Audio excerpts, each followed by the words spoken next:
ಅಡಿಕೆ ಬೆಳೆಗಾರರು ಎದುರಿಸುತ್ತಿರುವ ಸಮಸ್ಯೆಗಳಿಗೆ ಶಾಶ್ವತ ಪರಿಹಾರ ಕಲ್ಪಿಸಿ ಬೆಳೆಗಾರರ ಹಿತ ಕಾಪಾಡಲು ಸರ್ಕಾರ ಸೂಕ್ತ ಕ್ರಮ ಕೈಗೊಳ್ಳಬೇಕು ಎಂದು ತೋಟ ಉತ್ಪನ್ನಗಳ ಮಾರಾಟ ಸಹಕಾರ ಸಂಘ ಒತ್ತಾಯಿಸಿದೆ.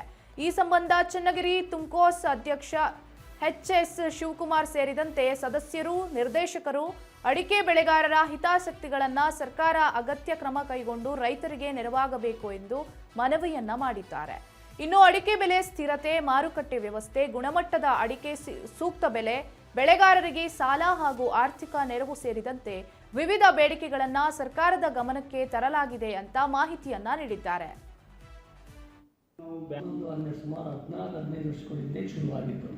ಇನ್ನೂ ಮತ್ತೆ ಹೇಳಬೇಕು ಅಂದರೆ 97ರಿಂದ ಶುರುವಾಗಿದ್ದು ಸುಮಾರು 2011ರಲ್ಲಿ ಅದನ್ನು ಗುಟ್ಕಾ ಬ್ಯಾನ್ ಅಂತ ಆಯಿತು.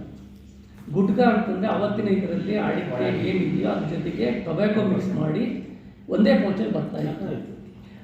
ಅಡಿಕೆ ಆಹಾರ ವಸ್ತುಗಳಲ್ಲಿದೆ, ಆಹಾರ ಸಾಮಗ್ರಿ ಅದು. ಹಾಗಾಗಿ ಅಡಿಕೆ ಇದರಲ್ಲೊಂದು ಕಾನೂನಿದೆ, ಯಾವುದೇ ಆಹಾರದಲ್ಲಿ ಟೊಬ್ಯಾಕೊ ಮಿಕ್ಸ್ ಮಾಡಬಾರ್ದು, ನಿಕೋಟಿನ್ ಮಿಕ್ಸ್ ಮಾಡಬಾರ್ದು ಅಂತ ಕಾನೂನಿದೆ.